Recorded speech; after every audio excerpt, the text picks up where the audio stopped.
Iron Supporting Food Banks collects food and cash donations for needy families in Newham Borough and beyond.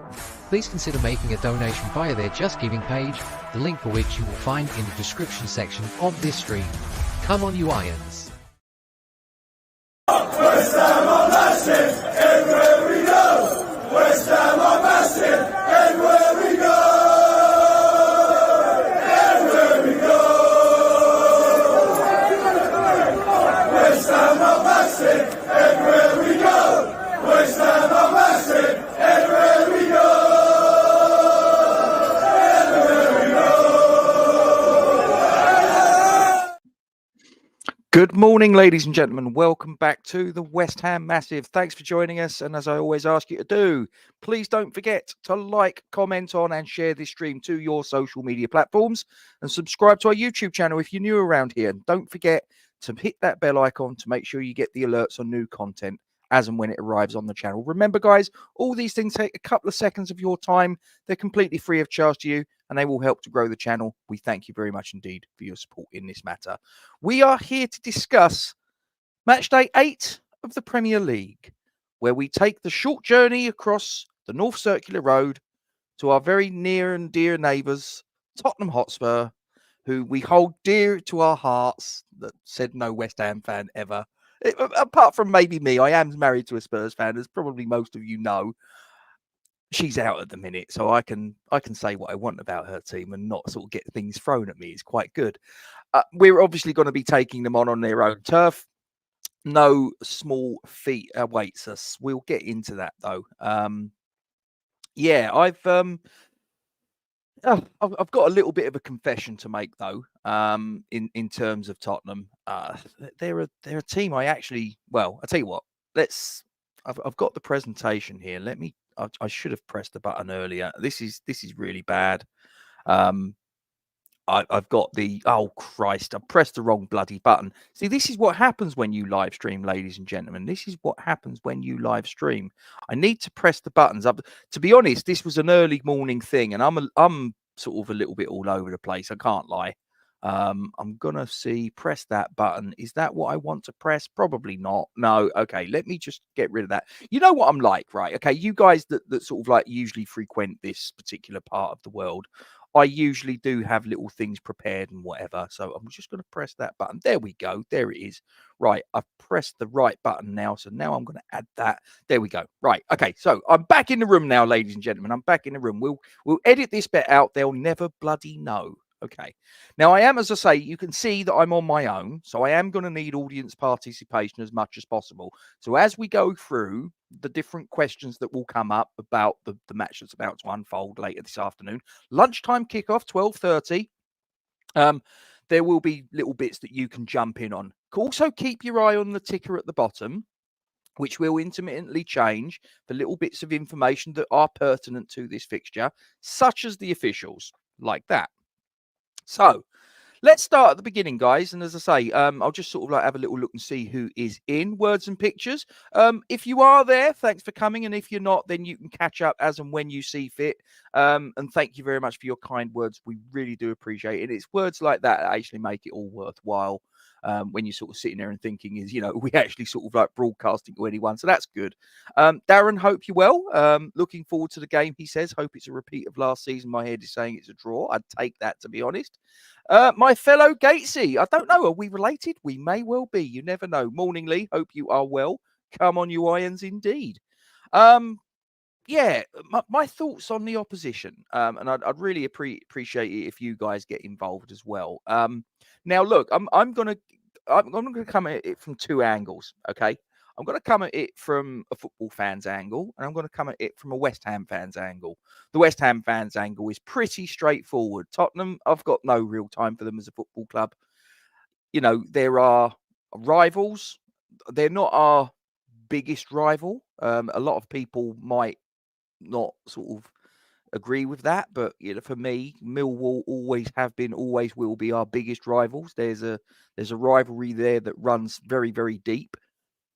Tottenham is our biggest Premier League rival, I would say, but I certainly wouldn't say they're our biggest rival. But there is definitely a rivalry there. There's an animosity, a loathing, call it what you want, a disdain, a dislike between the two sets of fans, between the two clubs. In actual fact, it's very rare that over the last 20 odd years that they've actually done any business. In fact, I think that if we had to sell our star player for an amount of money and Daniel Levy was offering 100 million quid and someone else was offering 90 million quid for the star player, I think we would probably rather sell him for 90 million quid. That's the sort of dynamic. That's the sort of relationship we've got between the two clubs. It's quite strange. But that's, my thoughts on Spurs. I don't like them. As is from a West Ham fan's point of view, when this fixture rolls around, it just has a little bit more spice than most other fixtures in the Premier League. But now I'm going to take my West Ham hat off and I'm going to just sort of go as a football observer, as a football fan. And I can't believe I'm about to say this, and I feel dirty saying it. I actually quite enjoy watching them in this particular incarnation under this particular manager. Yes, I know in their last game, they blew a 2-goal lead and it was very Spursy. But in terms of their approach to playing the game of football, I actually quite enjoy watching them. And like I say, I feel quite dirty saying that. And as I say, that is purely as a football fan with no West Ham thinking behind it at all. I do enjoy watching them. I think they're exciting team to watch. I think they've got some good players. It has to be said. They've got some good players. They're not like Man City level. They're not Liverpool level. They're not, and they won't like this, I'm afraid. And I'm not saying this to do them down. I do believe this. They're not on Arsenal's level. That it is what it is. Spurs are what they are. They're a lower ranked top 6 team, an upper ranked top 8 team. That sort of realm. There's a team that every now and again will sort of be in the top 4, but more often than not, they'll probably be bobbing around 4th to 7th, something like that. And that's fine. I don't think there's any shame in that. I mean, if we was to be doing that consistently, I think we'd be perfectly happy with that. So yeah, that's pretty much my thoughts on the opposition. In terms of what they've achieved this season, I mean, you can see they're a couple of places ahead of us. But they have had a couple of reverses. Obviously, they had a bad result away at Brighton, as I say. They were 2-0 up. They were cruising at half-time. I was watching the game and thinking it was a pretty routine performance. I thought that Brighton looked quite disappointing up to that point, but then I don't know what happened. There was obviously the half-time team talks. There was a change in emphasis. Something happened. Whether it was partly that Tottenham thought that the job was done and they got the cigar out, I don't know. But something happened at halftime and the two teams came out and there was a complete switch in the outcome. And at the end of it, they left with nothing from the Withdean. The Withdean, not the Withdean, the Amex. Sorry, I'm going back to the old days when they used to play at the Withdean. So yeah, they've still got that in them, the very Spursy sort of element. They've always got that in them where they could be 2-0 up, look like they're coasting and then blow the game 3-2. But like I say, a very Spursy thing. But in the other fixtures that they lost were away to Newcastle and the North London derby, which, with derbies, it's always difficult to know how they're going to turn out. But they've had a half decent start to the season, not in terms of results, but certainly in terms of some of their players. I mean, you saw there on the previous slide that Brennan Johnson, he's contributed with a good few goals. And yeah, we're going to have to be, we're going to have to really sort of bring our best version to get something. But we've done it before, we do every now and again. We'll go into this fixture and we will be underdogs most of the time. And every now and again, we pull off a result that no one's expecting. Obviously, last season, we was 1-0 down and we had 2 goals that changed the complexion of the game. We got a win away at our rivals. We was obviously the first team to win at the Tottenham Hotspur Stadium as well. Don't forget.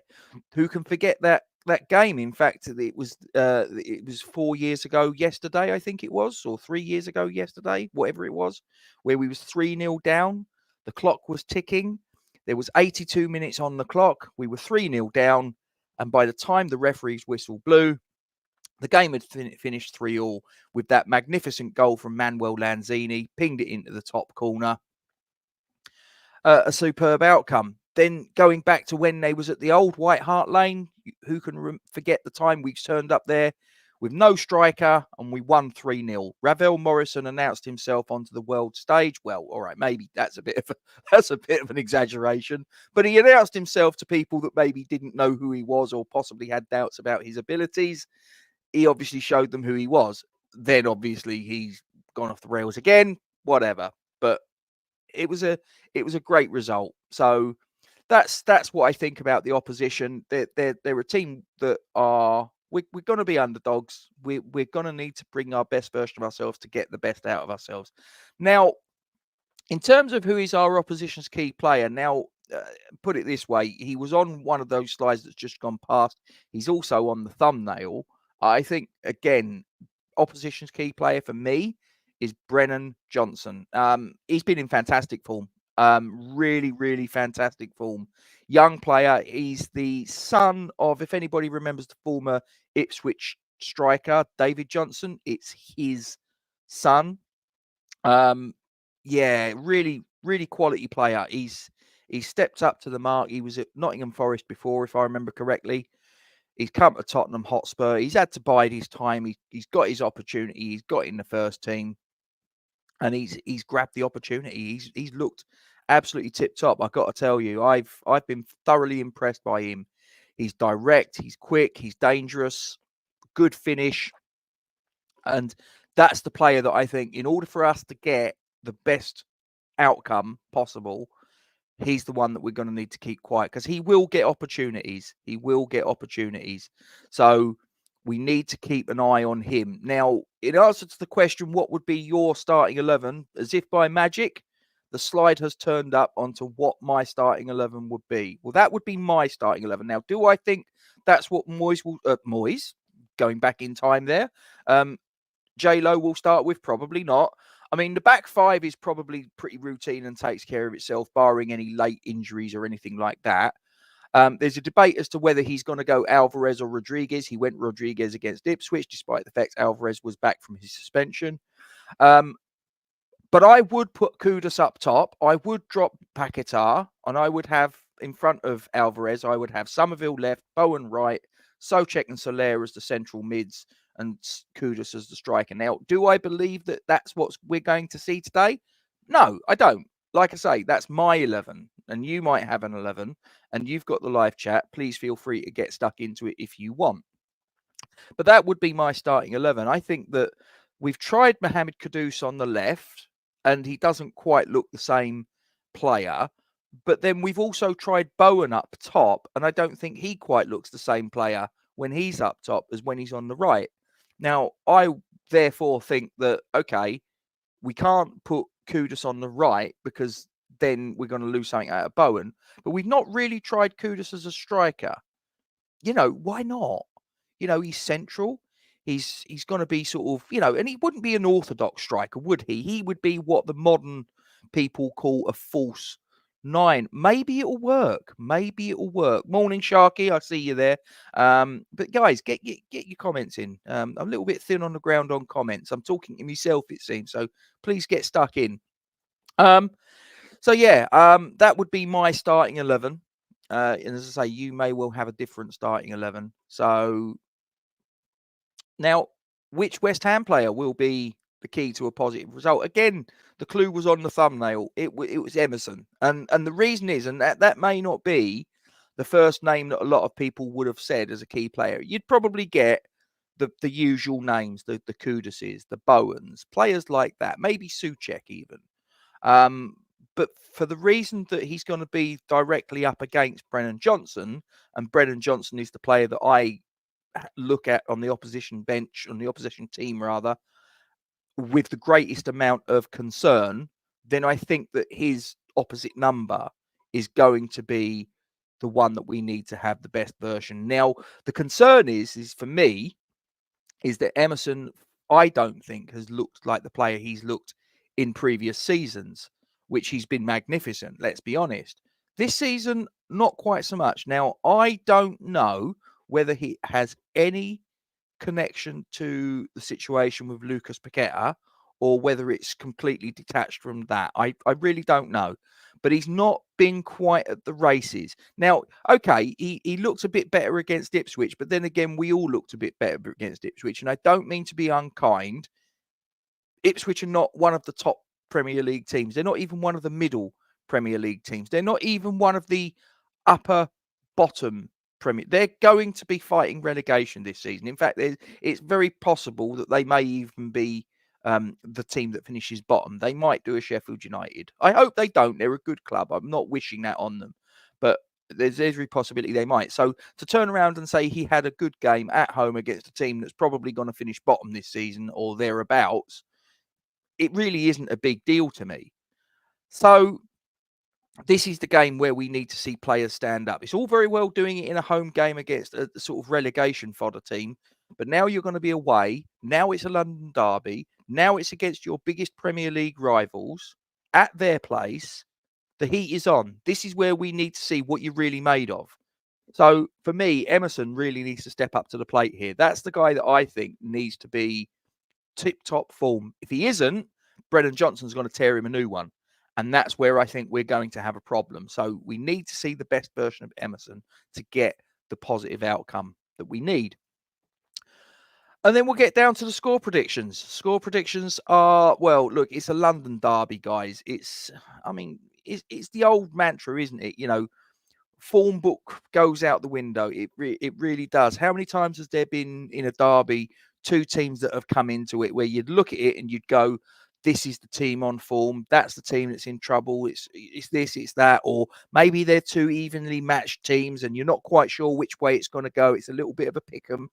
So I don't really know what we're going to see here today, because as you can see there from that slide, there's not a great deal to choose between our starts. You know, they've won 3, drawn 1, lost 3, and we've won 2, drawn 2, lost 3.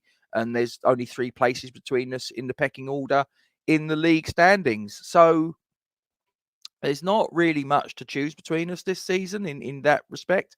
But there could be a lot to choose between us at the end of the 90 minutes. If it goes wrong, if we don't bring our best version of ourselves, then it could go horribly wrong. I hope it doesn't. My heart says that we can win. My heart always says we can win. We could be going away to Manchester City and we could have been beaten 6-0 in our previous game, and they could have won 6-0 in their previous game. It wouldn't make a jot of difference to me. I'd always turn around and say, oh, maybe we can get something. I think we can go into it, obviously, with the Ipswich result. Yes, I know I've just said about they could be relevant, but it's the confidence that they'll get off of the back of that. You know, we went into the Ipswich victory, there was a lot of pressure on, and they came through it. So my heart says, can we go there and repeat last season? Absolutely. But the thing is like I say, is that they're going to be stung by losing the 2-goal lead at Brighton. They'll have the home crowd behind them. I'd absolutely take a point. Absolutely take a point. Just going to have a little look at your comments, guys. Darren says his team would be AWB, Todibo, Kilman, Emerson, Areola. So you put Aaron Wan-Bissaka in goal, would you, Darren? Oh, it's all right. I know what you've done. Don't worry. I'm taking the piss. Don't take it personally. I'm just looking at the way you've done it. So AWB, Todibo, Kilman, Emerson, Areola's obviously in goal. Souček, Alvarez, Soler, Somerville, Kudus, Bowen. So the personnel you've got is pretty much the same as mine, Darren. So you and me are on the same page on this one. So, and also Darren goes on to say 2-2. It says his heart. 3-1 to Spurs says his head. Yeah, I don't know, mate. Honestly, it's a tough one to call. I really don't know. I'm probably going to say 2-2. I'm going to say it's a Desmond. I hope I'm right. And if I'm wrong, I hope it's that we get a win. Adrian, thanks for popping along, mate. Do appreciate it. They will either fall into our traps or absolutely demolish us. And Sharky says 1-1. Yeah, I mean, so score prediction, that's pretty much all I can say is I believe look, at the end of the day, we can make a prediction until the cows come home. The fact of the matter is that we don't know, is there going to be any injuries? Now, talking about that, I probably should let people know before I toddle off. Just a bit of injury news. So Wilson Odobert is the only absentee from Spurs' ranks. That's the only one that is definitely not going to be involved in the squad today. Obviously, in recent weeks, Son has been missing. Richarlison's been struggling with an injury pretty much all season. And whilst they're both doubts, they did both train earlier in the week. So there is a very strong possibility that they may be involved. They're going to have late fitness tests. And I would imagine that if either one of them is reasonably okay, then there's a chance that they may start. I think it's more likely that they'll be on the bench, probably, but they could be involved. Lucas Bergvall is also another one that he's going to face a late fitness test. As far as we're concerned, we've got almost a clean bill of health, with the notable exception of Nicholas Füllkrug. Now, and this is not me being wise. I probably let it slip on one of the previous broadcasts that I did that I'd heard certain whispers that all this stuff about he was going to be back for the Ipswich game, or he was going to be back for even the game that unfolds today. I'd actually heard a little while ago that it wasn't going to be that simple. I'd heard that whisper, and I dare say possibly some of you may have done as well.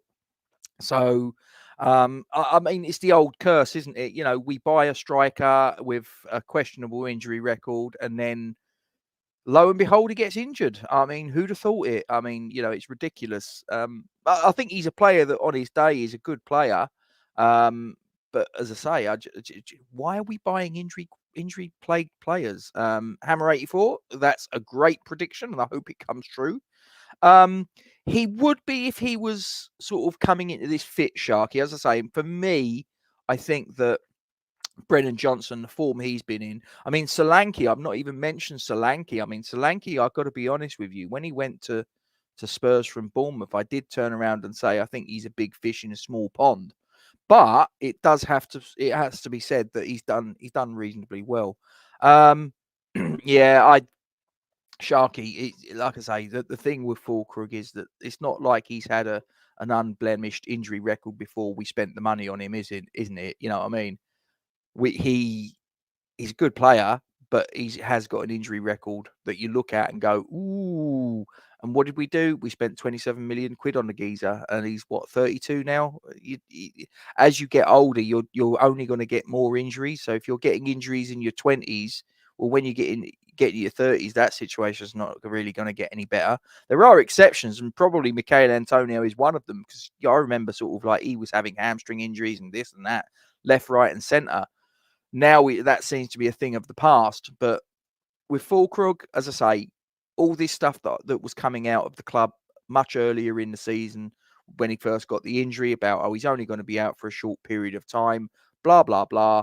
I'd heard a whisper, and as I say, some of you might have heard the same thing, to say that I don't think you're going to see him for a little while. So really disappointing. But we're just going to have to get on with it, guys. We're just going to have to get on with it. But anyway, I am going to call it quits there. I am going to disappear, and I'm going to sort of potter about my Saturday morning. But thanks for joining us, guys. And please don't forget, if you haven't already done so, to like, comment on, and share this stream to your social media platforms. Subscribe to the YouTube channel if you are new around here. And don't forget to hit the bell icon, and you will get alerts on new content as and when it pops up on the channel. Guys, remember, these things are free of charge for you to implement. They take about a couple of seconds of your time, and they will help to grow the channel into something bigger and better than what it is currently. And as always, we thank you very much indeed for your support in this matter. I'm going to disappear and start my Saturday morning. Thanks for joining me. Please don't forget to give your support to the Iron Supporting Food Banks charity. Come on, you Irons, and we'll see you next time. Take care. Iron Supporting Food Banks collects food and cash donations for needy families in Newham Borough and beyond. Please consider making a donation via their Just Giving page, the link for which you will find in the description section of this stream. Come on, you Irons. West Ham are massive everywhere we go. West Ham.